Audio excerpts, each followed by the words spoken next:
Okay. Not even a day into 2018, and already I seem to have started something else. So here we go. Assalamu alaikum, first of all. And apparently, we need to talk once more. So let's do this. So now life insurance is haram. And for those of you who don't know what I'm talking about, it always starts with a post. Yesterday I made one about how we're going to leave GoFundMe, the site where you go and you post your situation, whatever you're going through, and people donate to whatever cause you need help with. I posted something about how we're going to leave, as Muslims, we're going to leave GoFundMe in 2017 and actually invest in some life insurance for when the inevitability of death happens for any of us or anybody that we know or love or what have you. Well, apparently that was wrong of me because life insurance is haram.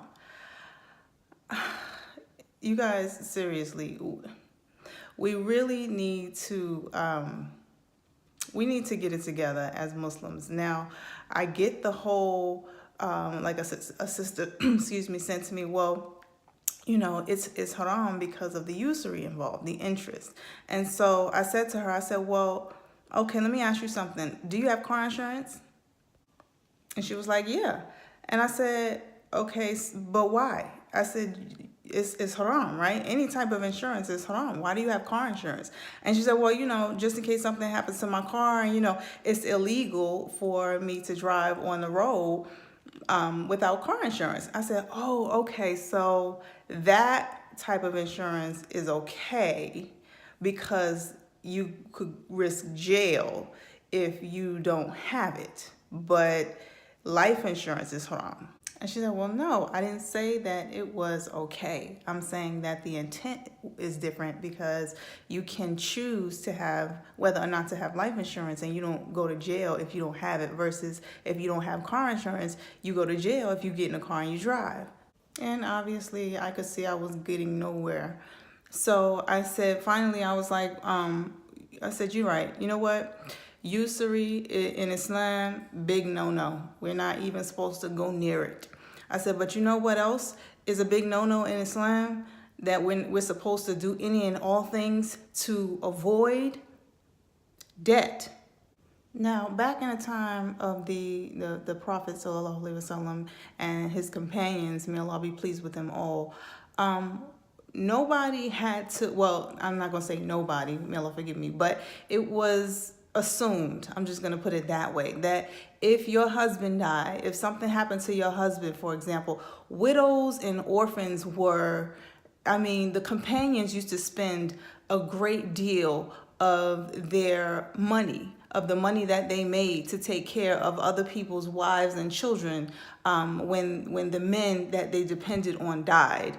I don't know how it is in a lot of Islamic countries, but I would hope that it still is that way. And Allah knows best. It is not that way in the United States of America.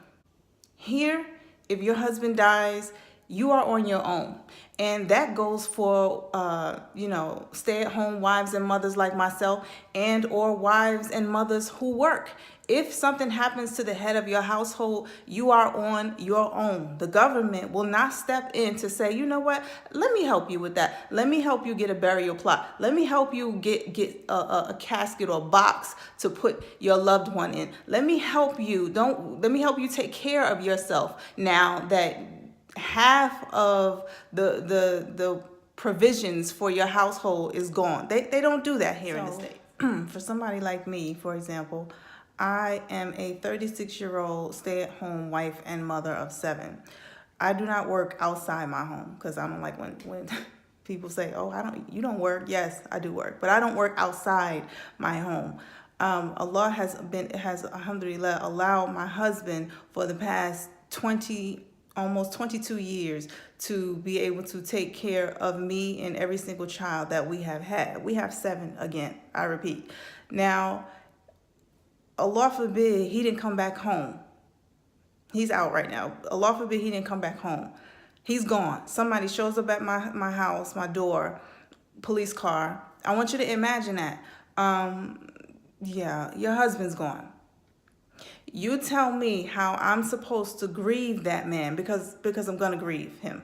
How I'm supposed to grieve him, how I'm supposed to help my children grieve him, and worry about the bills that will eventually arrive. Because let's just be clear, mortgage people don't care that he died. Cable company don't care that he's gone. Cell phone company don't care that he's gone. Light bill, all of the things that he takes care of on a monthly basis, those companies, they are there for a profit. They will, do the whole "I'm so sorry for your loss" type situation, but the first of the month the bills will arrive again. So you explain to me how I'm supposed to properly grieve the man that I have just lost, that I've just spent the past 22 years with, and worry about money to pay my bills. Because can I depend on you? Is that what you're saying? I can depend on you and whomever else would send me a very sweet Facebook post or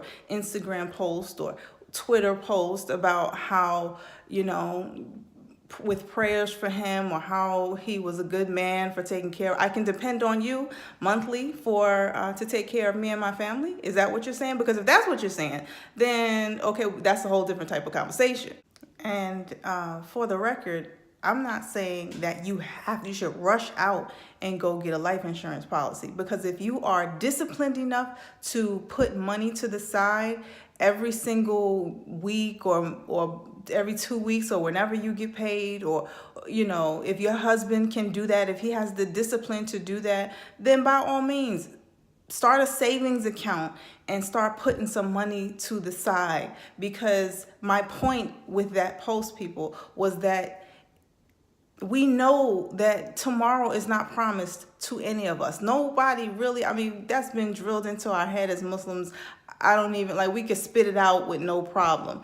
We know this. Tomorrow is not promised to you, to me, or to any of us. However, we act like it is, because none of us, and Allah knows best, or a very, very small amount of us, is preparing for the eventualness that is death. At some point, your heart will stop. My heart will stop. My limbs will stop working. At some point, you will see a post on Facebook, or because I'm pretty sure that's how a lot of it is announced these days. You will see a post that says, Azizah Muhammad has died. I am gone, no longer here. And for my family, my husband started saving money for stuff like this a long time ago, alhamdulillah. But not everybody is in the financial position to do that. Not everybody has the wherewithal or the discipline to set money aside for death, which is why there are so many GoFundMe accounts that are set up to help when that happens. And what I'm saying, what my intent behind that post is either get you a life insurance policy or be your own. Start a savings account now, tomorrow, inshallah, so that when that happens, when your soul gets called back, you are not leaving a whole bunch of debt for those you left behind. You're not leaving debt for your husband. Your husband is not leaving debt for you. You're not leaving debt for your children, because nobody is prepared for the fact that you are now gone. What I'm saying is that the companions of Prophet Muhammad sallallahu alaihi wasallam, they've been dead and gone for hundreds, if not thousands of years, and Allah knows best. So you should not be sitting around going, well, in case of an emergency, in case I die or my husband dies, one of my kids is gone, I got GoFundMe.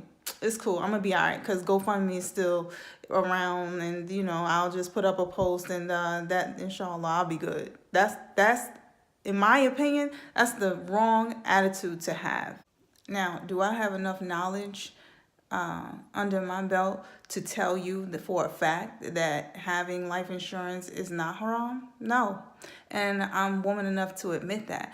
But I've also seen arguments for both sides of the spectrum. I'm woman enough to tell you that too. So what I'm going to say to you, what you can say, I heard Azizah said, because I'm telling you with my own mouth, is that if you don't want to go get life insurance because it's not you just don't feel right about it, fine. That is your choice, but be your own.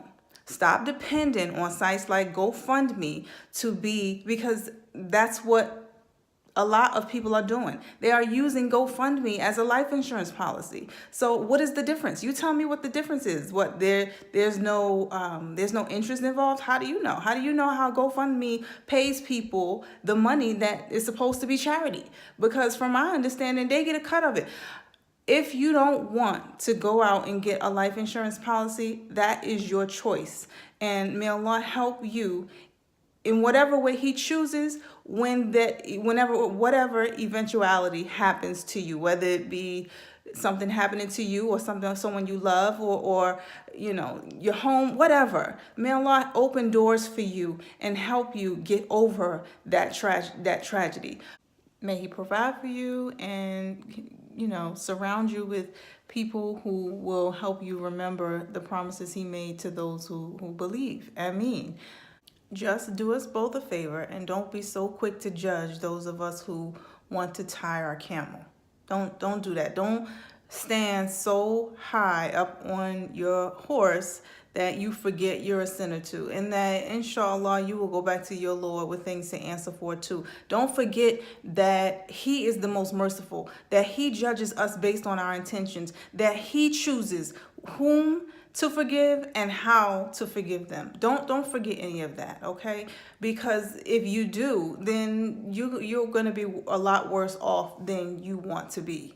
Don't be so quick to point the finger at those of us who don't want to have GoFundMe be our go-to, okay? Remember that we are all brothers and sisters in Islam. You don't agree with something that I choose to do, make dua for me. Make 70 excuses for me. Make 70 more. Make dua for me some more. Be my sister in Islam. Don't just assume that I'm doing something against Quran and Sunnah because I'm too arrogant to ask for help. No, that's not the case at all for a lot of people who choose to go a different route, who choose not to go with GoFundMe or any other site like it. All right, y'all, I'm done. That's enough talking for me. Because in the end, as with all things, whether or not we're all sinners, sinning differently, and that's no excuse for the things we do, but we're going to justify our choices, whether they be correct or not. And at the end of the day, may Allah forgive us all. May He have mercy on us all. May He protect us all from the punishment of the grave and from the torment of the fire. Ameen. May He, while we're living, help us all to plan better for the eventuality that is us not living anymore. And may He help us do something intelligent so that we don't leave a whole bunch of debt behind for those we know and love, inshallah. Ameen. Y'all have a good day. Assalamu alaikum wa rahmatullahi wa barakatuh.